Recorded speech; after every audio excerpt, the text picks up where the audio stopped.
जोश, सच्चाई का जोश, और आंधी हो, तूफान हो, तपती धूप हो, लेकिन उनके हौसलों को वो नहीं दिखा पाती। एक यही इंडस्ट्री ऐसी होती है जिसमें कुछ भी हो जाए अखबार का प्रकाशन जरूर होता है। एक बार मैं चाहता हूं जोरदार तालियां उन सबके लिए हो जाए, अपने लिए एक जोरदार तालियां। आप सभी का स्वागत करता हूं। इस इंडस्ट्री में या कहीं भी आप लोग काम करते हैं, कोई 50 साल से जुड़ा हुआ है, कोई 30 साल से जुड़ा हुआ है, और शुरू से बहुत से लोग जुड़े हुए हैं। कहीं ना कहीं मन में खटास आ जाती है, हर रिश्ते में होता है। हर रिश्ता 25 साल में आपने देखा होगा कि कुछ ना कुछ खटास थोड़ी सी आ जाती है। लेकिन जिस बगीचे को हमने सींचा है, उस बगीचे के खिलाफ कहीं खटास नहीं होनी चाहिए। आपस में मनमुटाव हमारा होता है, वो हम मानते हैं। कई बार कार्यों को लेके हम लोग मतलब अपनी ग्रोथ को लेके क्वेश्चन मार्क रहता है, वो हो सकता है, बट बहुत ऑब्वियस है। क्योंकि ऐसा होता है कि एक बाप के जब 10 संतानें होती हैं, 5 संतानें होती हैं, तो सबसे समझदार जो होता है उसको थोड़ा कम ही मिल पाता है। ये आपके एक्सपीरियंस से मैं लोग शायद ये होता होगा, है ना। लेकिन संतुष्टि थोड़ी कम रहती है, कहीं कहीं होता है। कई लोग काम बदल लेते हैं, मैंने भी काम बदल लिया है, लेकिन ऑर्गेनाइजेशन से हमेशा जुड़ा रहूंगा जिसको हमने खून पसीने से सींचा है। अमर उजाला में मुझे 28 साल हो गए हैं। बहुत बड़ी बड़ी उपलब्धियां हासिल की, नाम मेरे को यहां से मिला, लेकिन मुझे कहीं ऐसा लगा कि कुछ मैं बड़ा कर सकता हूं।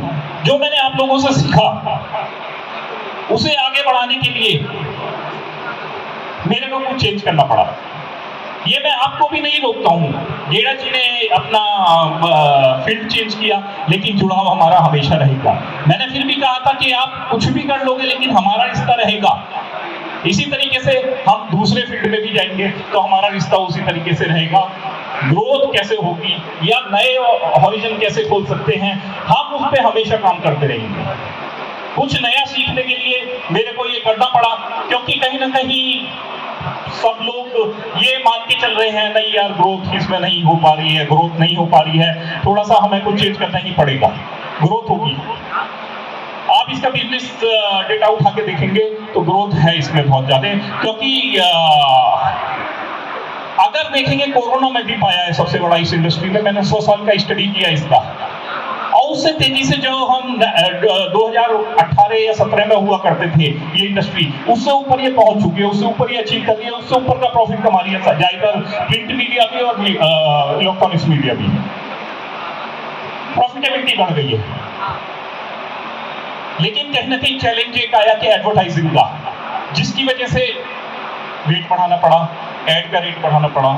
तो वो चैलेंज हमेशा रहेगा, लेकिन ज्यादा दिन नहीं रहेगा। हमने ये 76 साल पहले इंडस्ट्री शुरू की, आजादी की लड़ाई के साथ साथ। जब देश आजाद हुआ तो हमने ये शुरू किया था, तो रिसोर्सेज बहुत कम थे, यहां तक पहुंचे।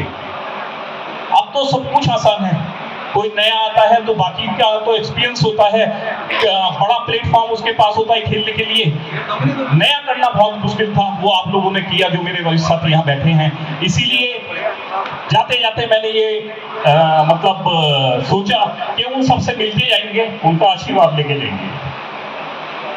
क्योंकि अमर उजाला ने सिर्फ नाम ही नहीं दिया है, उसने वो प्रतिभा को उभारने का भी फील्ड मेरे को दिया।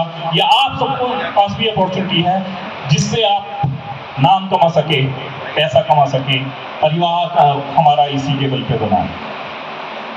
मैंने आपसे कहा कि आपस में मनमुटाव हो सकता है, काम करते हैं एक ऑर्गेनाइजेशन के लिए, ऑब्जेक्टिव एक ही होता है सबका। ऑब्जेक्टिव आपका अगर अच्छा है तो आप कहीं भी काम कर रहे हो, कोई फर्क नहीं पड़ता। दिमाग में वो रहेगा जिस फील्ड से आप बनते हो, जिस बगीचे से आप निकल के गए हो। क्योंकि ये भी जरूरी होता है कि एक फूल की कीमत जो होती है बगीचे से बाहर जाके ही होती है। बगीचे में बहुत सारे फूल खिले होते हैं तो वैल्यू नहीं मिल पाती है कई बार, लेकिन वैल्यू लेने के लिए जब फूल बगीचे से बाहर जाता है तभी वो किसी शहीद की चिता पे, शहीद की अर्थी पे चढ़ता है, कभी किसी विजेता के ऊपर चढ़ता है और कभी वो किसी के घर की शोभा बढ़ाता है। तो उसके लिए ये होता है, बट ऑब्वियस है हर किसी के पास खुला एक आसमान होता है, उड़ने के लिए सबको जगह चाहिए होती है, लेकिन नेकियत के साथ। अमर उजाला के 75 साल के इतिहास में बहुत उतार चढ़ाव मैंने देखे, बहुत सारे लोग जुड़ते गए जाते गए, लेकिन जो हमारे पूर्वजों ने सिखाया, जो उन्होंने हमें आशीष दिए, उसको हमने हमेशा आगे बढ़ाने का काम किया है। और कहीं ना कहीं हमसे भी गलती हुई है, कहीं ना कहीं हमारे भी विचार अलग रहे होंगे, किसी को ठेस भी पहुंची होगी, उसके लिए मैं खुले मन से आपसे माफी मांगता हूं। जो भी काम हमें मिला है उसको जितनी शिद्दत से हम कर रहे हैं, नेक नियत के साथ, यही हमारा भविष्य लिखता है। काम छोटा या बड़ा नहीं होता। कई बार हम लालच में फंस के दूसरे से अपने को कंपेयर करके या कुछ ऐसी अनप्रोडक्टिव विचारों में चले जाते हैं जिसके कारण हम खुद ही अपने लिए खतरा बन जाते हैं, अपने काम के लिए खतरा बन जाते हैं। अपने काम को पूरी शिद्दत से कीजिए। जो भी काम हमें मिला है उसमें आपका डेटा बोलता है, आपका एटीट्यूड बोलता है। मैंने देखा है बहुत सारे लड़के बहुत अच्छा काम करते हैं, बहुत सारे मेरे कलीग जो है बहुत अच्छा काम करते हैं, लेकिन कहीं ना कहीं उनको इस चीज का घमंड हो जाता है कि मैं तो सबसे अच्छा था, मेरा इंक्रीमेंट इतना अच्छा नहीं हुआ, मेरा अप्रेजल नहीं हुआ, इसका हो गया। कोई बात नहीं, ये होगा। मैंने बताया जब 4-5 बच्चे होते हैं ना, सबलकार को कम मिलता है, लेकिन ये कोई अंत तो नहीं है। आप अपनी सफलता की कहानी वहीं से लिख सकते हो जहां आप काम कर रहे हो, और कुछ इसका दूसरा फार्मूला नहीं है। पूरे डेडिकेशन के साथ काम कीजिए, पूरी ईमानदारी के साथ काम कीजिए, और जो काम आपको मिला है उसको अलग लेवल पर ले जाने के लिए काम कीजिए। कई बार मेरे पास ऑप्शन होंगे कि मैं बड़ा कुछ कर सकता हूं, लेकिन मैं फिर भी जिससे मेरा वजूद होना है, जिस चीज से मैं पैदा हुआ हूं, उसका एहसास कभी नहीं कर सकता। ठीक है, इसी के साथ मैं अपनी वाणी को विराम देता हूं। आज इतना नहीं बोल पाऊंगा। Thank you.